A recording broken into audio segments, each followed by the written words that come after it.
Good morning, నేను రాధిక. ఈ రోజు వివిధ దినపత్రికల్లో వచ్చినటువంటి ప్రధాన కథాంశాలేంటి, రెండు తెలుగు రాష్ట్రాల్లో ఏం జరుగుతుంది ఒకసారి చూద్దాం. ముందుగా ఈనాడు పత్రిక తీసుకున్నట్లయితే, నేను రాజకీయాల్లో ఉన్నంత కాలం కేసీఆర్ గద్దెనెక్కటం కల్లా అంటూ ఒక ప్రధాన హెడ్లైన్ ని చూస్తున్నాం మనం ఇక్కడ. 2029లో 2/3 వంతు స్థానాలతో కాంగ్రెస్ ను మళ్లీ అధికారంలోనికి తీసుకొస్తా, సర్పంచులు అభివృద్ధికి కృషి చేయాలి, చిన్న గ్రామాలకు 5 లక్షలు, పెద్ద గ్రామాలకు 10 లక్షలు ఇస్తా అంటూ కొడంగల్ నియోజకవర్గ సర్పంచ్ల సన్మాన సభలో సీఎం రేవంత్ రెడ్డి మాట్లాడినటువంటి విషయాన్ని మనం చూస్తున్నాము. కేసీఆర్ అంటే నేను రాజకీయాల్లో ఉన్నంత కాలం కేసీఆర్ గద్దెనెక్కటం అనేది కల్లా అంటూ మనము చూస్తున్నాము. రేవంత్ రెడ్డి మాట్లాడుతున్నటువంటి విషయాన్ని మనం ఇక్కడ చూస్తున్నాం. అయితే ఎస్ మరి నేను రాజకీయాల్లో ఉన్నంత కాలం కేసీఆర్ కు, కల్వకుంట్ల కుటుంబానికి అధికారం కల్లా అంటే ఈ వేదిక నుండి చెబుతున్నా 2029 ఎన్నికల్లో 2/3 వంతు స్థానాలతో కాంగ్రెస్ ను మళ్ళీ అధికారంలోనికి తీసుకొస్తానని ముఖ్యమంత్రి రేవంత్ రెడ్డి చెప్తున్నటువంటి విషయాన్ని మనం చూస్తున్నాం. ఎస్ మరి ఏదైతే సర్పంచ్లు సంబంధించి అభివృద్ధికి సంబంధించి గ్రామాలకు 5 లక్షలు, అలాగే పెద్ద గ్రామాలకు, చిన్న గ్రామాలకు 5 లక్షలు, పెద్ద గ్రామాలకు 10 లక్షల రూపాయలు ఇస్తామంటూ కొడంగల్ నియోజకవర్గ సర్పంచ్ల సన్మాన సభలో రేవంత్ రెడ్డి మాట్లాడుతున్నటువంటి విషయాన్ని మనం చూసాము. ఎస్ మరి నెక్స్ట్ వార్తకి వెళ్ళినట్లయితే, కృష్ణా బేసిన్ లో 951 టీఎంసీలు ఇవ్వండి, ఇక బ్రిజేష్ ట్రిబ్యునల్ ను కోరినటువంటి తెలంగాణ. 2023 ఏప్రిల్ 12న పాలమూరు రంగారెడ్డి డిపిఆర్ వెనక్కి. అలాగే నీటిపారుదల శాఖ మంత్రికి అంతర్రాష్ట్ర జలవనరుల విభాగం నివేదిక పంపినట్టుగా తెలుస్తోంది. అయితే కృష్ణా బేసిన్ లో ఉన్నటువంటి 951 టీఎంసీలు తమకే కేటాయించాలని తెలంగాణ బ్రిజేష్ ట్రిబ్యునల్ ను కోరినట్టుగా తెలుస్తోంది. 75% నీటి లభ్యత కింద ఉమ్మడి ఆంధ్రప్రదేశ్ కు ఉన్నటువంటి 811 టీఎంసీలలో 555 పోలవరం ద్వారా కృష్ణా బేసిన్ కు మళ్లించే గోదావరి నీటిలో 45 బ్రిజేష్ ట్రిబ్యునల్ 2013లో 3 రాష్ట్రాల మధ్య నీటిని పంపిణీ చేస్తూ 65% నీటి లభ్యత కింద కేటాయింపులో 43, సరాసరి నీటి లభ్యత కింద ఉమ్మడి ఏపీకి కేటాయించిన 145 టీఎంసీలలో 120 ఇవ్వాలని కోరినట్టుగా మనకి ఇక్కడ తెలుస్తుంది. ఏదైతే నీటికి సంబంధించినటువంటి కృష్ణా బేసిన్ లో బ్రిజేష్ ట్రిబ్యునల్ కి సంబంధించినటువంటి దీనికి సంబంధించి మాట్లాడినటువంటి విషయాన్ని మనం చూస్తున్నాం. నెక్స్ట్ వార్తకు వస్తున్నట్లయితే, జలద్రోహంపై సర్కార్ను ఎండగడతామంటూ కేటీఆర్ చెబుతున్నటువంటి విషయాన్ని మనం ఇక్కడ చూస్తున్నాం. శపథాలు చేయడం వెనక్కి తగ్గడం సీఎం కు అలవాటే అంటూ కేటీఆర్ వ్యాఖ్యానిస్తున్నటువంటి విషయాన్ని మనం ఇక్కడ చూస్తున్నాం. అయితే కాంగ్రెస్ ప్రభుత్వం తెలంగాణకు జలద్రోహం చేస్తుందని వచ్చే శాసనసభ సమావేశాల్లో, జనసభల్లో ప్రతి చోట కాంగ్రెస్ సర్కార్ను ఎండగడతామని భారత కార్యనిర్వాహక అధ్యక్షుడు కేటీఆర్ పేర్కొన్నారు. అయితే మరి దీనికి సంబంధించి ఏదైతే నీటిపారుదల అంశం ఏదైతే ఉందో దానికి సంబంధించి కేటీఆర్ మాట్లాడినటువంటి విషయాన్ని మనం చూసాము. అలాగే కేసీఆర్ కూడా చాలా రోజుల తర్వాత బిఆర్ఎస్ భవన్ కి వచ్చి నీటికి సంబంధించినటువంటి, సాగునీటికి సంబంధించినటువంటి విషయాన్ని మాట్లాడినటువంటి విషయం మళ్ళీ లేవనెత్తినట్టుగా మనం చూస్తున్నాం.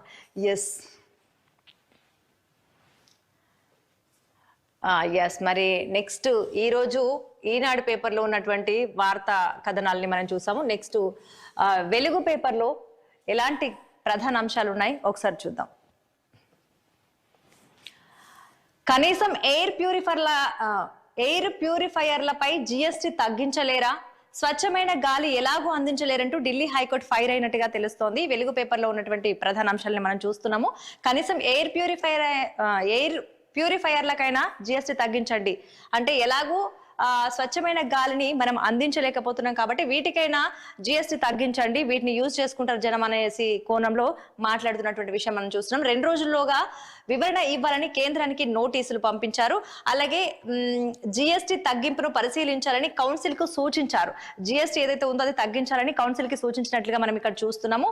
ఇక నెక్స్ట్ వార్తకి వెళ్తే, ఢిల్లీలో 2 రోజులు ఉంటేనే ఇన్ఫెక్షన్ కు గురయ్యానంటూ కేంద్ర మంత్రి నితిన్ గడ్కరీ చెప్తున్నటువంటి విషయం.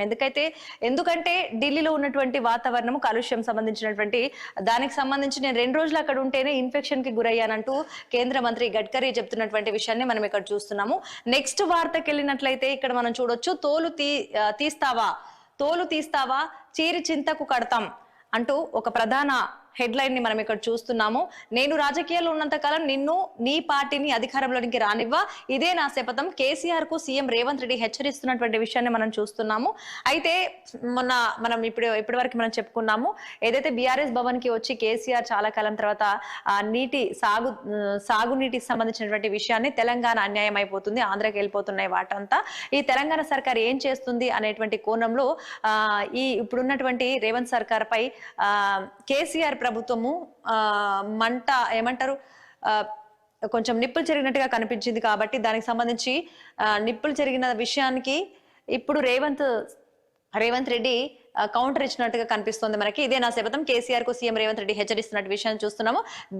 దేనిపైనైనా అసెంబ్లీలో చర్చకు సిద్ధం, దమ్ముంటేరా, ఫ్యూచర్ సిటీ కడతామంటే తొక్క తోలు అంటావా, మేం మాట్లాడితే నడుముకు రాయి కట్టుకొని మల్లన్న సాగర్ లో దుంకి చచ్చిపోతావు, ఎవడైనా ఇంటి అల్లుడు ఫోన్ ట్యాప్ చేస్తాడా, సిగ్గుండాలే, కేటీఆర్ నీ స్థాయి ఎంత, ఎక్కువ మాట్లాడితే ఇక లాగులో తొండలు ఈడుస్తామంటూ ఇక్కడ చెప్తున్నటువంటి విషయాన్ని మనం చూస్తున్నాము. అంటే మేము ఫ్యూచర్ సిటీని మేము కడతామంటే దీనికి సంబంధించి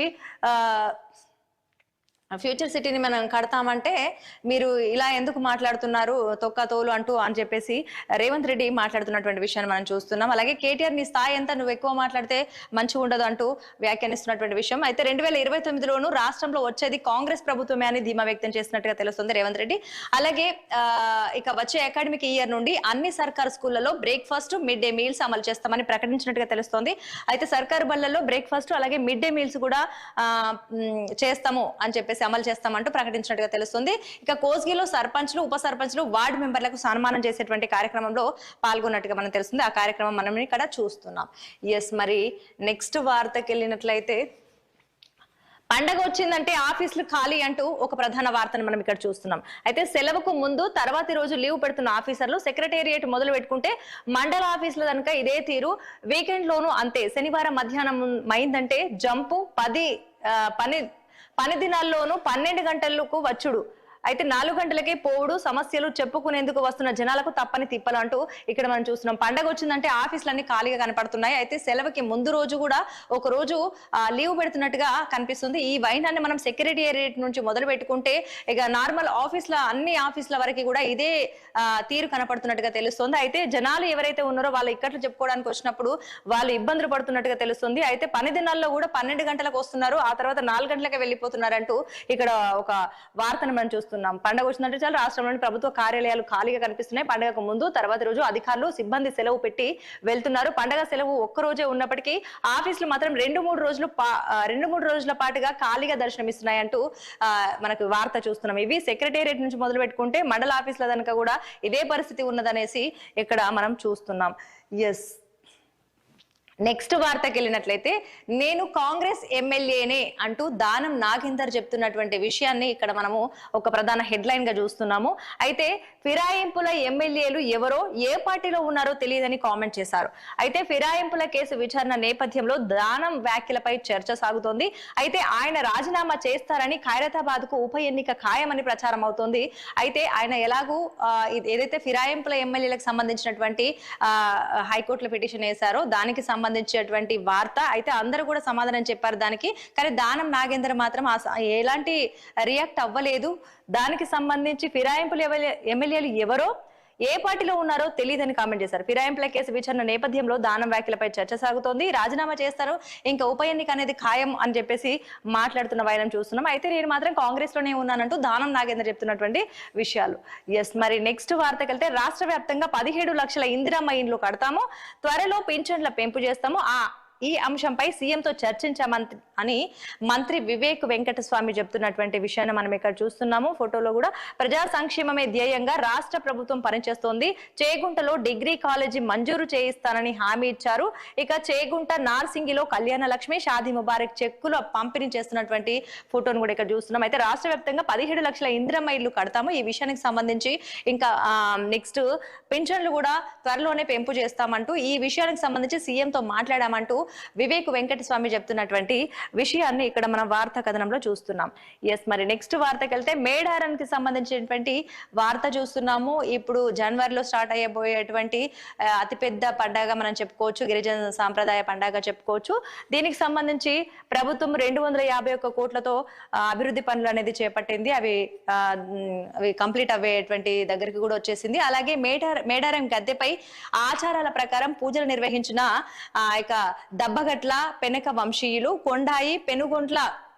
కొండాయి పూనుగొండ్ల నుంచి మేడారం వచ్చిన పూజారులు గద్దెలపై ధ్వజస్తంభాల ప్రతిష్టతో ఘనంగా తొలి ఘట్టం జరిగింది. అలాగే విశిష్ట తంతులో పాల్గొన్న మంత్రి సీతక్క, జిల్లా అధికారులు డోలు వాయిద్యాలు ఆదివాసీ నృత్యాలతో సందడి జరిగింది. అయితే గోవిందరాజు పగిడిద్దరాజులు ఎవరైతే ఉన్నారో వారిని అడవి నుంచి తీసుకొచ్చి ఇక్కడ ప్రతిష్టాపించడం అంటే పునఃప్రతిష్ఠించడం అనేది జరిగింది. ఆ యొక్క తంత అనేది చాలా అంగరంగ వైభవంగా జరిగింది. అలాగే దీనికి మంత్రి సీతక్క హాజరయ్యారు, ఆమె మొక్కులు తీర్చుకున్నారు. అలాగే జిల్లా అధికారులు కూడా డోలు వాయిద్యాలు ఆదివాసీ నృత్యాలతోని సందడిగా పునఃప్రతిష్టాపన అనేది జరిగింది. ఇక్కడ మనం చూస్తున్నాము. ఎస్, మరి నెక్స్ట్ వార్తకి వెళ్తే అద్దె భారం 1000 కోట్లు అంటూ ప్రధాన వార్తగా మనం ఇక్కడ చూస్తున్నాం. ప్రభుత్వ ఆఫీసుల రెంట్లకు 12 ఏండ్లలో 7,800 కోట్లు ఖర్చు అయిందంటూ ఇక్కడ వార్త మనం కథనాన్ని చూస్తున్నాం. హైదరాబాద్ లో హెచ్ఓడీలు కమిషనరేట్ ఆఫీసులు అద్దె భవనాల్లోనే ఉన్నాయి. అయితే కొత్త జిల్లాలు మండలాల్లోనూ ఆఫీసులు రెంటెడ్ బిల్డింగ్స్ లోనే ఉన్నాయి. ఈ ఆర్థిక సంవత్సరంలో అద్దె భారం 540 కోట్లు. వీలైనంత వరకు సొంత బిల్డింగ్లకు తరలింపు చేస్తాము. అయితే కుదరని చోట కొత్త బిల్డింగ్ల నిర్మాణానికి సర్కార్ నిర్ణయం తీసుకోబోతుంది. అయితే రాష్ట్రంలో ప్రభుత్వ ఆఫీసుల అద్దె కోసమే అద్దెల కోసమే గడిచిన 12 ఏళ్లలో దాదాపుగా 7,800 కోట్లు ఖర్చు చేసినట్టుగా తెలుస్తుంది. పరిపాలన వికేంద్రీకరణ, ప్రజలకు చేరువగా పాలన అందించాలనే లక్ష్యంతో మార్పులు జరుపుతున్న కార్యాలయాలకు మాత్రం సొంత గూడు కల్పించడంలో ఆశించిన పురోగతి లేకపోవడంతో ఈ భారీ వ్యయం అయినట్లుగా అధికారులు తేల్చినట్టుగా తెలుస్తోంది. అయితే అద్దె భవనాల్లోనే ప్రభుత్వ ఆఫీసులు ఏవైతే ఉన్నాయో అవన్నీ కూడా అమలు చేస్తున్నాం. దానికి సంబంధించి అద్దెకి సంబంధించి 12 ఏళ్లలో గత 12 ఏళ్లలో 7,800 కోట్లు ఖర్చు అయినట్టుగా ఇక్కడ చెబుతున్నటువంటి వైనం మనం చూస్తున్నాం. ఎస్, మరి పిల్లల విక్రయ ముఠా అరెస్ట్ అంటూ ఒక వార్తను చూస్తున్నాం. ఇక్కడ 11 మందిని పట్టుకున్న సైబరాబాద్ పోలీసులు 2 చిన్నారులను కాపాడి శిశు విహార్ కు తరలించినట్టుగా తెలుస్తుంది. నిందితులకు సృష్టి కేసుతో సంబంధం ఉన్నట్టుగా తెలుస్తుంది. ఏదైతే పిల్లలకు సంబంధించి IVF సంబంధించినటువంటి కేసు సృష్టి కేసు ఆ మధ్యలో మనం చూసాము. దానికి సంబంధించి అవి ఈ పిల్లల విక్రయ ముఠాకి సంబంధించినటువంటి లింక్ ఉంది అని చెప్పేసి ఇక్కడ మనకు చెప్తున్నట్టుగా తెలుస్తుంది. కాబట్టి తస్మాత్ జాగ్రత్త, పిల్లలు జాగ్రత్తగా చూసుకోవాల్సిన అవసరం ఎంతైనా ఉంది. సో ఎస్, మరి ఇప్పుడు వెలుగు పేపర్లో ఉన్నటువంటి ప్రధాన కథాంశాలు చూసాము. నెక్స్ట్ మనము దిశ పేపర్ చూద్దాం. దిశ పేపర్ లో ఎలాంటి ప్రధాన కథాంశాలు ఉన్నాయో ఒకసారి చూసే ప్రయత్నం చేద్దాం.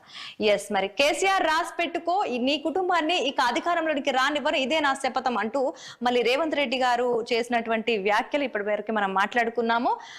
ఎస్, ఆ కౌంటర్ గా సంబంధించి కౌంటర్ వ్యాఖ్యల్ని మనం ఇప్పటి వరకు మాట్లాడుకున్నాం. ఎస్, మరి నెక్స్ట్ వార్తకి వెళ్తే 29న అసెంబ్లీ నోటిఫికేషన్ జారీ చేసిన గవర్నర్ జిష్ణుదేవ్ వర్మ అంటూ ఒక వార్తని ఇక్కడ చూస్తున్నాం. ఎస్, 29న అసెంబ్లీ నోటిఫికేషన్ జారీ చేసినట్టుగా గవర్నర్ విష్ణుదేవ్ వర్మ చూస్తున్నాం. అయితే నెక్స్ట్ ఇప్పుడు రేవంత్ రెడ్డి ఏవైతే వ్యాఖ్యలు చేస్తున్నారో సీఎం కి సంబంధించి సాగునీటికి సంబంధించినటువంటి మాట్లాడినప్పుడు వాటిపైన మాట్లాడిన దానికి కౌంటర్ ఇచ్చారు ఎవరు, సీఎం రేవంత్ రెడ్డి. సో దానికి సంబంధించి ఆయన మాట్లాడినటువంటి మాటలు ఉన్మాదిలా రేవంత్ మాటలు ఉన్నాయి. ముఖ్యమంత్రి రాక్షస భాషను సమాజం గమనిస్తోంది. సిద్దిపేట ఎమ్మెల్యే హరీష్ రావు ఏమంటున్నారంటే రేవంత్ రెడ్డి మాట్లాడుతున్నటువంటి విషయాలు ఏవైతే ముఖ్యమంత్రి స్థాయిలో ఉండి ఇలాంటి వ్యాఖ్యలు చేయడం, ఎలాగో ఒక ఉన్మాదిలాగా మాట్లాడడం అనేది ఇది కరెక్ట్ అయినటువంటి పద్ధతి కాదు అంటూ రేవంత్ మాటలు ఒక ఉన్మాదిలా ఉన్నాయంటూ హరీష్ రావు వ్యాఖ్యానిస్తున్నటువంటి విషయాన్ని మనం ఇక్కడ చూస్తున్నాం. ఎస్, మరి నెక్స్ట్ వార్తకి వెళ్తే కిలో వెండి 2,44,000 రూపాయలుగా కనిపిస్తోంది. ఒకే రోజు 10,000 పెరుగుదల. 1,41,000కు చేరినటువంటి 10 గ్రాముల బంగారం, తులం బంగారం 1,41,000కు చేరినట్టుగా తెలుస్తోంది. నేను కాంగ్రెస్ లోనే ఉన్నానంటూ ఖైరతాబాద్ ఎమ్మెల్యే దానం నాగేందర్ క్లారిటీ ఇచ్చినట్టుగా తెలుస్తుంది. అంటే కాంగ్రెస్ లోనే ఉన్నానని ఇప్పటివరకు మనం చెప్పుకున్నాం కదా, ఏదైతే ఫిరాయింపులకు సంబంధించినటువంటి ఎమ్మెల్యే ఖైరతాబాద్ ఎమ్మెల్యే దానం నాగేందర్ నేను కాంగ్రెస్ లోనే ఉన్నానంటూ చెప్తున్నటువంటి విషయం మనం చూస్తున్నాం. ఎస్, శిశు విక్రయ ముఠా అరెస్ట్ ఇప్పటివరకు మనం చెప్పుకున్నాము. శిశు విక్రయ అరెస్ట్ అంటే IVF కేంద్రాలతో ముఠాలకు సంబంధాలు ఉన్నట్టుగా తెలుస్తోంది. సో ఇప్పటి వరకు మనం ఈ వార్తను కూడా మనం చదువుకున్నాం. ఇక విద్యార్థినులతో భోజనం చేస్తున్న డిప్యూటీ సీఎం భట్టి విక్రమార్క ఫోటోలో చూస్తున్నాము. పనిలో ఉద్యోగులకు పూర్తి స్వేచ్ఛ కల్పిస్తాము, నిర్లక్ష్యాన్ని మాత్రం సహించబోం, ఎప్పటికప్పుడు బిల్లులు క్లియర్ చేస్తున్నాం, మన బిడ్డలే మన రాష్ట్ర భవిష్యత్తు. డిప్యూటీ సీఎం మల్లు భట్టి విక్రమార్క చెప్తున్నటువంటి విషయాన్ని, నిర్లక్ష్యాన్ని మాత్రం మేము సహించబోము, ఎప్పటికప్పుడు బిల్లులన్నీ కూడా క్లియర్ చేస్తున్నాం, కాబట్టి మీరు చేసేటువంటి పనులు కూడా కరెక్ట్ గా ఉండాలి అని చెప్పేసి డిప్యూటీ సీఎం చెప్తున్నటువంటి విషయాన్ని మనం చూస్తున్నాం. ఎస్, మరి ఒక వార్తను చూస్తున్నాం. జాక్వెలిన్ కు సుకేష్ మరో గిఫ్ట్ అంటూ చూస్తున్నాము. అయితే అమెరికాలోని బ్లేవర్సీ హిల్స్ లో విలాసవంతమైన భవనం బహూకరించినట్టుగా తెలుస్తుంది. క్రిస్మస్ సందర్భంగా అందజేత జైలు నుండి ఆర్థిక నేరస్తుడి లేఖ విడుదల. ఇక మనీ లాండరింగ్ కేసులో జైల్లో ఉన్నటువంటి ఆర్థిక నేరస్తుడు సుకేష్ చంద్రశేఖర్ నటి జాక్వెలిన్ ఫెర్నాండెజ్ కు క్రిస్మస్ సందర్భంగా గిఫ్ట్ ఇచ్చినట్టుగా తెలిపారు. అమెరికాలోని బేవర్లీ హిల్స్ లో ఉన్నటువంటి విలాసవంతమైన భవనాన్ని ఆమెకు బహూకరించినట్టుగా లేఖ రాశారు. సో అది ఒక వార్త మనం చూస్తున్నాం. నెక్స్ట్ ఇక టీచింగ్ హాస్పిటల్స్ లో సూపర్ స్పెషాలిటీ వైద్యం అంటూ ఒక వార్తని మనం ఇక్కడ చూస్తున్నాము. జిల్లాలో అత్యవసర సేవలు, వైద్య సిబ్బంది సదుపాయాల కల్పనపై సర్కార్ దృష్టి పెట్టినట్టుగా తెలుస్తోంది. గాంధీ, ఉస్మానియా, నిమ్స్ హాస్పిటల్స్ పై భారం పడకుండా చర్యలు తీసుకుంటున్నట్టుగా తెలుస్తోంది. నెక్స్ట్ రోగులను హైదరాబాద్ పంపకుండా రిఫరల్ ప్రోటోకాల్ తప్పక పాటించాలని ఆదేశాలు జారీ చేశారు. ఏదైతే టీచింగ్ హాస్పిటల్స్ లోనే చేస్తున్నామో, ఏదైతే సూపర్ స్పెషాలిటీ హాస్పిటల్లో ఉందో అందులో వైద్యం అందించేందుకు జిల్లాలో అత్యవసర సేవలు చేస్తున్నాము, అలాగే వైద్య సిబ్బంది సదుపాయాలకు కల్పనపై ఇక సర్కారు బాగా దృష్టి పెట్టినట్టుగా తెలుస్తోంది. ఎస్, గాంధీ, ఉస్మానియా, నిమ్స్ హాస్పిటల్ పై భారం పడకుండా చర్యలు తీసుకుంటున్నట్టుగా తెలుస్తోంది. ఎస్ మరి నెక్స్ట్ వార్తకి వెళ్తే, మహానగరంలో 3 కార్పొరేషన్లు అంటూ ప్రధాన వార్తగా మనం ఇక్కడ చూస్తున్నాము. జిహెచ్ఎంసి, జిఎస్ఎంసి, జీసీఎంసీ ఏర్పాటుకు కసరత్తు చేస్తున్నట్టుగా తెలుస్తోంది. ఒక్కో కార్పొరేషన్ లో 100 వార్డులు ఉన్నట్టుగా తెలుస్తోంది. నెక్స్ట్ 5 వార్డులతో కూడిన 20 సర్కిళ్లు, 5 జోన్లు, 2026 ఫిబ్రవరి 10తో ముగియనున్న గ్రేటర్ పాలక వర్గం. ఏప్రిల్, మే మధ్య 3 కార్పొరేషన్లకు ఎన్నికలు, 4వ నగరంగా నిలువనున్నటువంటి ఫ్యూచర్ సిటీ. ఏదైతే మహానగరంలో 3 కార్పొరేషన్లు అంటూ జిహెచ్ఎంసి, జిఎస్ఎంసి, జీసీఎంసీ ఏర్పాటుకు కసరత్తు చేస్తున్నట్టుగా తెలుస్తోంది. అయితే 4వ సిటీగా మనకు ఫ్యూచర్ సిటీ నిలవబోతుందంటూ ఇక్కడ వ్యాఖ్యానించినటువంటి విషయాన్ని మనం చూస్తున్నాం. ఎస్, మరి ఆరవల్లి పర్వతాల్లో మైనింగ్ రద్దు చేస్తున్నట్టుగా తెలుస్తుంది. లీజులు క్యాన్సిల్ చేస్తూ రాష్ట్రాలకు కేంద్రం ఆదేశాలు ఇచ్చింది. ఢిల్లీ నుంచి గుజరాత్ వరకు ఉన్నటువంటి హిల్స్ కు వర్తింపు. ఇప్పటికే జరుగుతున్న మైనింగ్ పైన కఠిన పర్యవేక్షణ ఉంది. దేశవ్యాప్తంగా వ్యతిరేకత రావటంతో యూ టర్న్ తీసుకున్నట్టుగా తెలుస్తుంది. ఎస్, మరి ఇప్పటి వరకు ఉన్నటువంటి ప్రధాన అంశాలని చూసాము, వివిధ వార్తాపత్రికల్లో ఉన్నటువంటి ప్రధాన కథాంశాలని చూసాము. ఇది ఇవాల్టి వార్తాపత్రిక. మళ్ళీ రేపటి వార్తాపత్రికలతో మళ్ళీ కలుద్దాం. చూస్తూనే ఉండండి 6 టీవీ.